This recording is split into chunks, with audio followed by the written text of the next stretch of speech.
Oke, baik. Selamat pagi semuanya. Bertemu lagi dengan saya dari Septi Effendi. Dalam pembahasan materi kali ini adalah tentang Kerajaan Singosari atau yang dikenal juga sebagai kerajaan yang bernama Tumapel gitu ya. Nah, Kerajaan Singosari ini berdiri mulai dari tahun 1222 dan runtuh pada tahun 1292. Jadi kerajaan ini tergolong kerajaan yang umurnya cukup singkat ya, hanya sekitar 70 tahun saja. Namun kerajaan ini ternyata merupakan salah satu kerajaan yang banyak disinggung dalam karya sastra di era kuno Indonesia gitu ya. Makanya kerajaan ini sangat penting juga untuk kita bahas karena memang kisah mengenai kerajaan ini adalah salah satu yang paling lengkap di antara kerajaan-kerajaan yang lain yang sejaman ya. Baik, kita mulai saja langsung mengenai kerajaan Singasari atau Singosari ataupun Tumapel. Oke. Kita akan mulai dari sumber sejarahnya. Jadi dari mana sih sebenarnya kita bisa tahu kalau Singasari itu ada? Oke, yang pertama kita mendapatkan informasi, kalian bisa lihat di peta yang ada di tayangan ini. Ini adalah peta dari wilayah kekuasaan dinasti Yuan, yaitu dinasti yang ketika itu berkuasa di wilayah Tiongkok pada abad ke-13. Namanya dinasti Yuan, mereka ini berasal dari bangsa Mongol. Nah, menurut catatan dari dinasti Yuan, mereka pernah menyebutkan bahwa ada sebuah kerajaan di selatan Laut Tiongkok namanya Tumapan. Nah, para sejarawan ini menyimpulkan bahwa atau banyak yang melakukan interpretasi atau menafsirkan bahwa Tumapan ini adalah Tumapel ya. Kita lihat nih tulisannya Tumapel. Karena memang nanti diketahui bahwa kerajaan Singasari ini nama aslinya sebenarnya Tumapel. Singasari itu sebenarnya nama ibu kotanya. Tapi biasanya di zaman dulu itu nama ibu kota biasanya lebih populer daripada nama kerajaan itu sendiri. Jadi dari kronik dinasti Yuan ini sebenarnya kita bisa mengetahui bahwa ada kerajaan katanya di selatan Laut Tiongkok namanya Tumapan. Dan ini menjadi sebuah kode bagi kita mengenai keberadaan kerajaan Tumapel atau Singasari.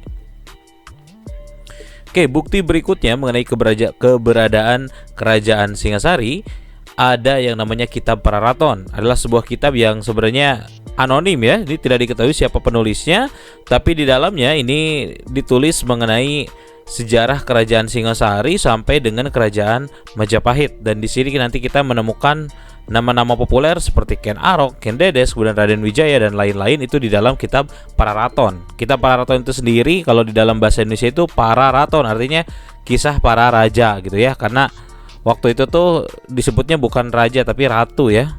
Pararaton itu berarti kisah para raja. Oke ya. Nah, yang berikutnya, sumber sejarah berikutnya masih dari berupa naskah yang ditulis di daun lontar, yaitu dari negara Kertagama, sebuah kitab yang berisikan tentang sejarah kerajaan Majapahit dan juga kerajaan Singosari yang ditulis oleh seorang pujangga bernama Prapanca ya. Di dalamnya juga dikisahkan mengenai kisah kerajaan Singosari sampai nanti berikutnya sampai ke kerajaan Majapahit. Yang berikutnya ada Prasasti Mula Malurung yang menceritakan juga tentang sebuah wangsa namanya Wangsa Rajasa yang nanti diperkirakan adalah wangsa yang berkuasa di kerajaan Singosari ini. Kemudian yang berikutnya ada Prasasti Kudadu juga yang menceritakan tentang kisahnya Ken Arok sampai dengan nanti kisahnya Kertanegara, itu ada di Prasasti Kudadu. Kemudian ada berikutnya lagi sumber sejarah yang kita gunakan adalah Arca Prajna Paramita, yaitu arca yang menggambarkan tentang Ken Dedes ya, atau Ken Dedes kalian mungkin lebih mendengarnya. Itu tentang seorang permasyuri yang ada di kerajaan Singosari. Ya, itu sekilas tentang sumber sejarah yang bisa membuktikan bahwa kerajaan Singosari itu ada. Oke, kita akan mulai ke awal mulanya. Bagaimana sih awal mula bisa munculnya kerajaan Singosari? Oke. Nah, jadi sebenarnya kerajaan Singosari ini nama asli sebenarnya ini ya, Tumapel. Ini adalah sebuah kota kecil sebenarnya yang merupakan bagian dari kerajaan Kadiri atau kerajaan Kediri ya, yang minggu lalu kita bahas. Jadi kerajaan Singosari itu cikal bakalnya adalah sebuah kerajaan kecil yang merupakan Fazal ya, atau kerajaan bawahan dari Kediri. Jadi wilayah Tumapel ini adalah wilayah yang dikuasai oleh Kediri. Nah, waktu itu Kediri memiliki ibu kota di Daha, dan kerajaan Singosari ini merupakan sebuah kerajaan bawahan yang namanya Tumapel waktu itu. Oke, kita hapus dulu ya. Nah, kisah ini semuanya berawal dari munculnya seorang Brahmana bernama Lohgawe, yang dia ini bertemu dengan seorang pria. Nah, seorang prianya ini bernama Bango Samparan. Nah, Bango Samparan ini siapa sih? Nah, Bango Samparan ini ternyata dia adalah ayah angkat dari Ken Arok ya, sosok yang nanti kemungkinan besar dia akan menjadi pendiri dari kerajaan Singasari ini. Nah, jadi awal ceritanya Ken Arok ini sebenarnya bukan anak asli dari Bango Samparan. Bango Samparan ini dia menemukan Ken Arok itu di sebuah tempat pemakaman. Nah, dia itu ditemukan tergeletak di sana begitu saja. Dan kemudian Bango Samparan ini dia mengadopsinya atau mengurusnya. Nah, Bango Samparan ini adalah seorang pencuri, dia seorang penjahat. Makanya dalam asuhan Bango Samparan sebenarnya Ken Arok ini tumbuh sebagai seseorang yang pergaulannya negatif ya. Maka nanti dia dikenal sebagai seorang buronan di kerajaan Tumapel waktu itu. Nah, tapi waktu itu seorang pendeta atau seorang Brahmana dari India ya, dia yang sedang singgah di wilayah sekitar kerajaan Kediri, dia itu memberikan suatu ramalan kepada Bango Samparan. Dia mengatakan bahwa anak yang kamu pelihara ini suatu saat nanti akan menjadi seorang raja yang besar di Pulau Jawa katanya. Nanti keturunan-keturunannya ini akan menjadi raja-raja yang besar. Nah, jadi jagalah dia baik-baik katanya. Tapi nanti dia akan menjadi raja besar ketika menemukan seorang permaisuri yang tepat. Nah, katanya seorang permaisurinya tersebut nanti akan ditemui oleh si anak ini di saat waktu yang tepat. Nah, gitu ya. Itu kisah awalnya. Nah, singkat cerita, Ken Arok ini dia tumbuh menjadi seorang anak yang nakal. Dia tumbuh menjadi seorang pencuri, dan istilahnya kalau zaman sekarang mah kayak begal gitu ya. Dia ini orang yang terkenal selalu berbuat onar. Nah, tapi pada waktu itu meskipun dia suka berbuat onar, dia ini terkenal sebagai orang yang hebat dalam pertarungan gitu ya, di medan laga. Nah, dia ini waktu itu tertarik untuk daftar menjadi anggota pengawal kerajaan Tumapel. Jadi Tumapel ini meskipun kerajaan kecil ya, tetap aja dia punya raja ya. Rajanya itu disebutnya adalah Akuwu gitu ya. Nih, tulisnya kayak gini nih. Akuwu. Ini setara camat kalau zaman sekarang ya. Nah, pada saat itu Akuwu yang berkuasa di Tumapel itu namanya adalah Tunggul Ametung. Nah, Tunggul Ametung ini dia sedang mencari pengawal kerajaan, dan waktu itu Ken Arok menjadi salah satu orang yang daftar. Dan ternyata dengan segala dalam serangkaian tes, ternyata Ken Arok ini berhasil lolos menjadi anggota pengawal kerajaan. Nah, awalnya Ken Arok ini tidak punya target muluk-muluk ya, tapi ketika dia mulai melaksanakan tugas dinasnya waktu itu, dia ini tiba-tiba bertemu dengan seorang perempuan cantik. Nah, perempuan cantik ini bernama Kendedes atau Kendedes ya. Nah, dia sangat cantik, dan Ken Arok waktu itu ketika pertama kali bertemu dengan Kendedes, dia sangat terpesona dia, karena ketika Kendedes turun dari kereta kerajaan, dia melihat salah satu bagian dari tubuh Kendedes ya. Kalau menurut para sejarawan itu ditafsirkan pahanya atau apanya gitu ya. Nah, dia kemudian terpesona. Nah, namun dia tidak waktu itu akhirnya sadar bahwa Kendedes ini dia bukan wanita biasa gitu ya. Dia mulai merasakan getaran-getaran yang berbeda, dan dia pun merasakan mungkin saja ini adalah wanita yang ditakdirkan untukku, yang dilamarkan oleh Brahmana Lohgawe tersebut. Tapi sayangnya Kendedes ini dia adalah istri atau permaisuri dari Akuwu Tunggul Ametung. Dan ini nanti menjadi suatu masalah buat Ken Arok, karena kemungkinan kecil dia bisa menaklukkan hati Ken Dedes yang seorang permaisuri, sedangkan Ken Arok hanya pengawal biasa. Ya. Akhirnya nanti Ken Arok pun mulai mencari cara gimana caranya untuk menyingkirkan Tunggul Ametung dan merebut hati Ken Dedes dan menjadikan Ken Dedes sebagai istrinya.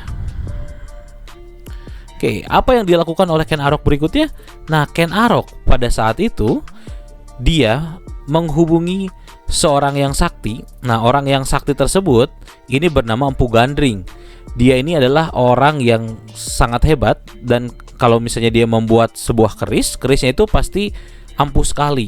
Nah, Ken Arok waktu itu membutuhkan sebuah senjata untuk bisa mengalahkan Tunggul Ametung. Jadi Ken Arok ini awalnya tujuannya buat jadi pengawalnya dia, tapi ternyata gara-gara melihat kecantikan Ken Dedes, akhirnya dia memutarbalikan keadaan. Dia menginginkan, oke, saya kayaknya harus menyingkirkan Tunggul Ametung. Nah, pada waktu itu Empu Gandring minta waktu beberapa lama untuk membuat keris tersebut.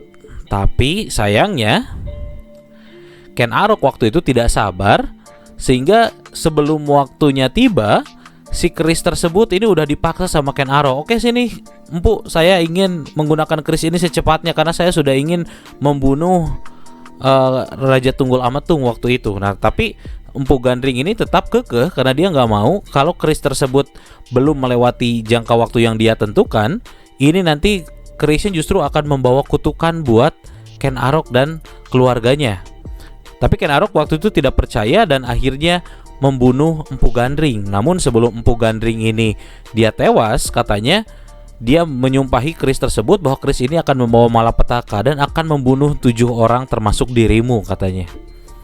Nah, kemudian Empu Gandring pun tewas dan Ken Arok akhirnya pergi langsung ke istana. Nah, dia waktu itu memanfaatkan keadaan istana yang waktu itu tuh masih sepi ya. Jadi dia di malam hari dia mengendap-endap ke kamarnya raja, kemudian dia menusuk raja, sehingga waktu itu raja mati seketika di dalam tidurnya.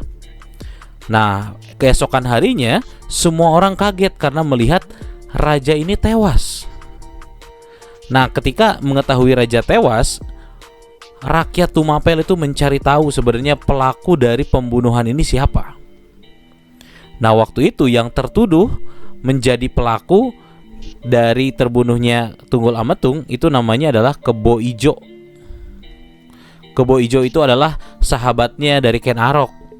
Jadi waktu itu muncul suatu konspirasi, bukan konspirasi, jadi kayak fitnah terhadap Kebo Ijo karena memang sebelum kejadian tewasnya Raja Tunggul Ametung tersebut,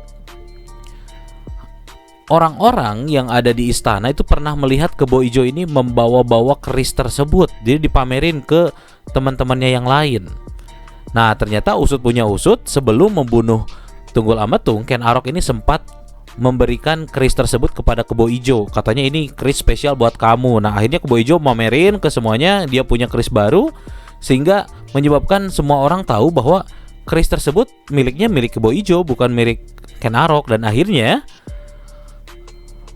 setelah penyelidikan lebih lanjut, akhirnya diputuskan bahwa Kebo Ijo lah yang bersalah. Akhirnya Kebo Ijo pun dieksekusi menggunakan keris tersebut dan Kebo Ijo menjadi korban yang kedua, gitu ya. Nah, semenjak saat itu nama Ken Arok ini menjadi naik di kerajaan Tumapel. Bahkan tidak lama setelah peristiwa tewasnya Tunggul Ametung, Ken Arok ini memperistri dari permaisuri raja yaitu Ken Dedes. Akhirnya tercapailah cita-cita cinta dari Ken Arok ini untuk mempersunting Ken Dedes. Jadi usut punya usut, ternyata Ken Dedes ini dari awal sudah menyimpan rasa terhadap Ken Arok ya. Dan bahkan Ken Dedes ini dikatakan dia tidak bahagia hidup bersama Tunggul Ametung. Jadi ketika Tunggul Ametung tewas, Ken Dedes ini dia bahagia gitu kan, dan bahkan dia tahu kalau yang melakukannya adalah Ken Arok bukan Kebo Ijo gitu ya, tapi dia tetap merahasiakan karena memang ya saling cinta, yang namanya cinta itu buta ya. Oke, singkat cerita, akhirnya Ken Arok ini dia menjadi Akuwu di Tumapel gitu ya. Masih ingat ya Tumapel ini bawahan dari kerajaan Kediri. Nah, singkat cerita, Ken Arok memerintah di Tumapel. Dia menjadi raja yang disegani, dia sangat hebat, bisa mempersatukan rakyatnya. Nah, muncullah suatu masalah baru. Nih, masalah barunya ini berasal dari kerajaan pusat, yaitu kerajaan Kediri. Ada sosok, jadi waktu itu di Kediri itu rajanya itu yang memimpin namanya adalah Raja Kertajaya. Nah, Raja Kertajaya ini adalah seorang sosok yang sangat sombong. Bahkan dia adalah seorang raja yang suka bermewah-mewahan, suka mabuk-mabukan, suka berpesta pokoknya. Nah, Kertajaya ini tidak disukai oleh rakyat, bahkan tidak disukai juga oleh para biksu dan juga para brahmana waktu itu. Karena memang Kertajaya pernah pada suatu kali dia ini meminta untuk disembah layaknya seorang dewa. Nah, para brahmana dan para biksu ini menolak untuk melakukan hal tersebut. Sehingga para biksu dan para brahmana tersebut, mereka membangkang dari Raja Kertajaya dan diancam oleh Raja Kertajaya akan dibinasakan gitu ya semuanya. Nah, para brahmana dan para biksu itu yang tidak menyukai Raja Kertajaya akhirnya mendatangi sosok Ken Arok yang mulai terkenal waktu itu ya, karena di pemerintahannya di Tumapel waktu itu sangat berhasil, sehingga Ken Arok ini dimintai pertolongan oleh para biksu dan juga para brahmana untuk mengalahkan Raja Kertajaya yang lalim, yang pokoknya yang tidak benar itu, yang sewenang-wenang itu ya.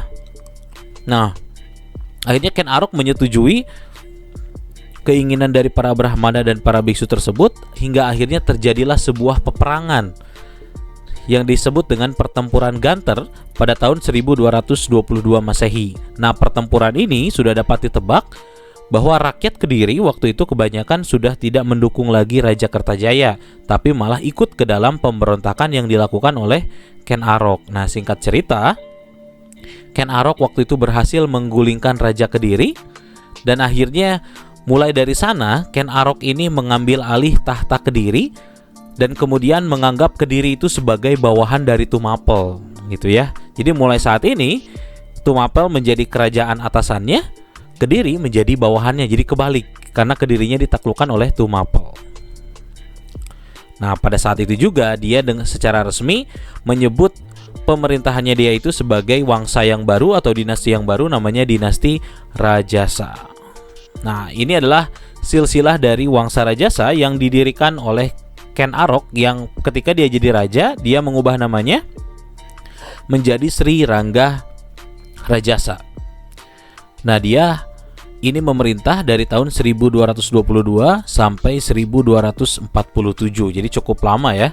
Dia memerintah sebagai Raja Tumapel, mulai dari Tumapel yang bawahan sampai Tumapel yang menjadi kerajaan pusat gitu ya. Nah, seperti kita ketahui, dia itu menjadi raja pertama dari Wangsa Rajasa ini.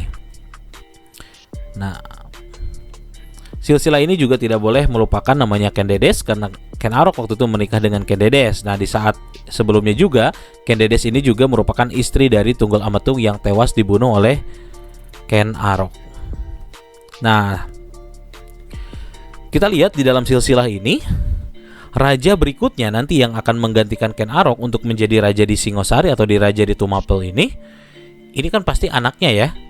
Nah, tapi ternyata Ken Dedes ini ketika dinikahi oleh Ken Arok, kondisinya dia sedang mengandung. Jadi Ken Dedes ini sebenarnya lagi hamil waktu itu.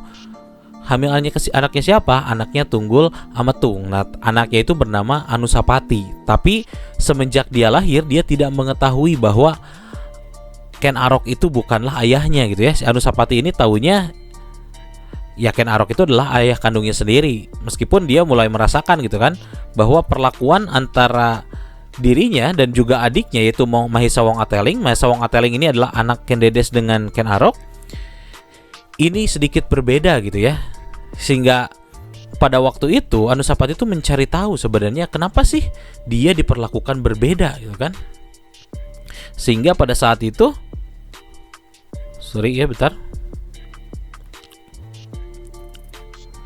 sehingga pada saat itu Anusapati dia ini memendam rasa dendam. Kayaknya saya ini memang anak angkat, saya bukanlah orang yang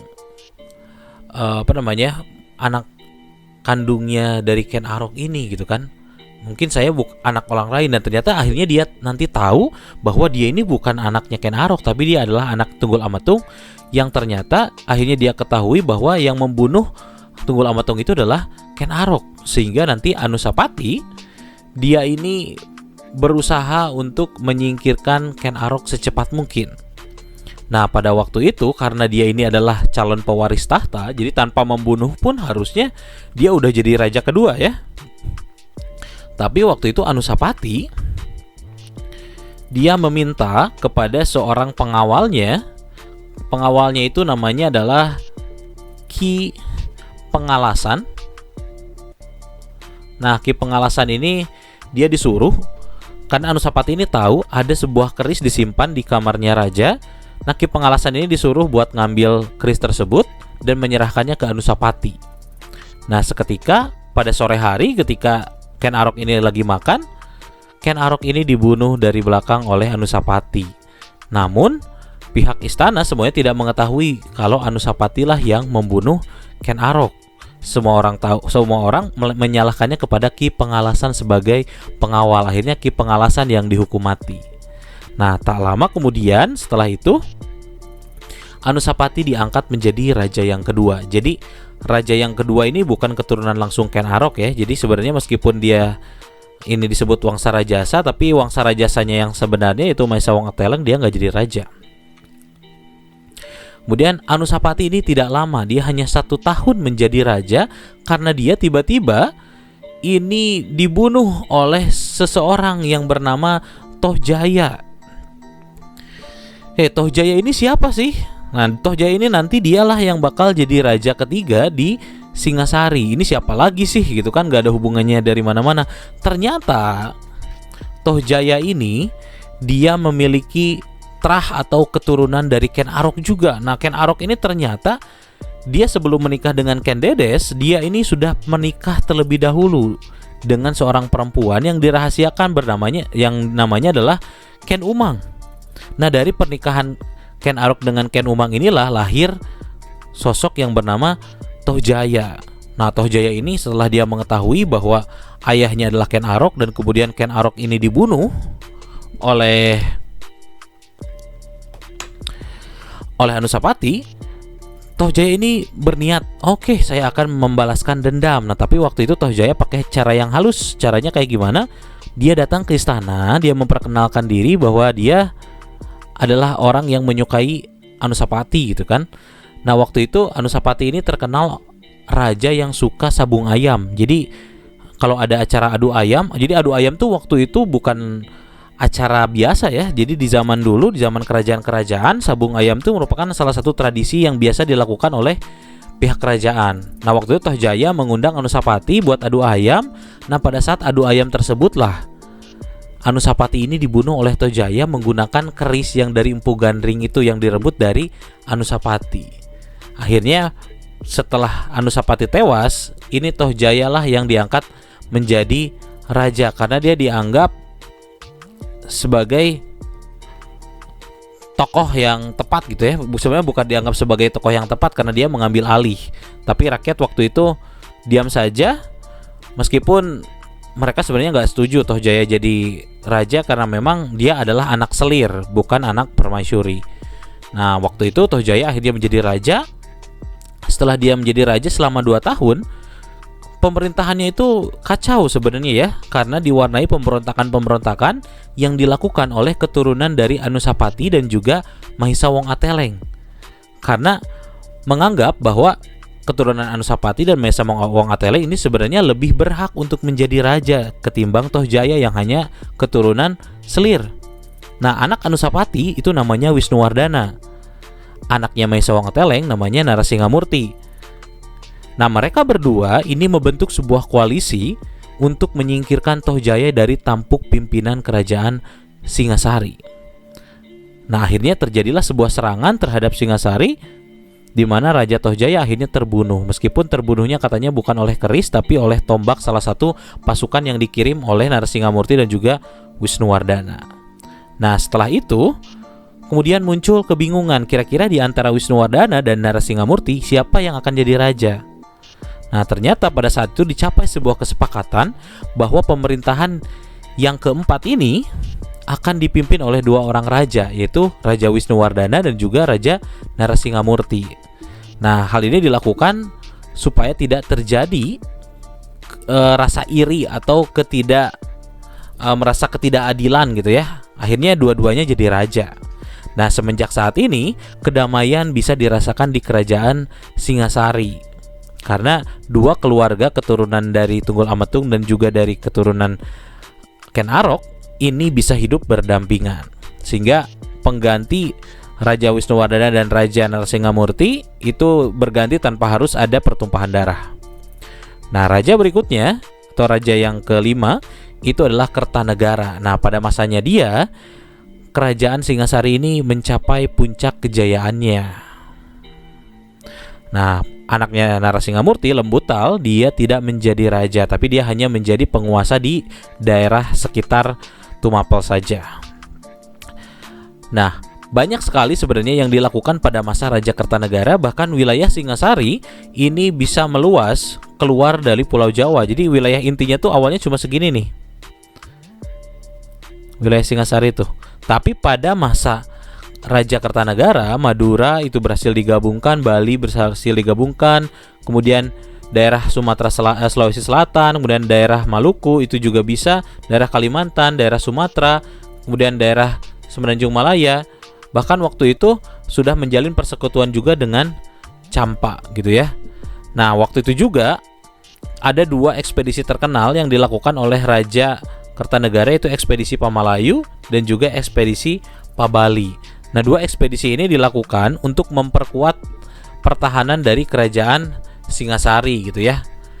Yang Pamalayu ini ekspedisinya ke kerajaan Melayu, menjalin persahabatan.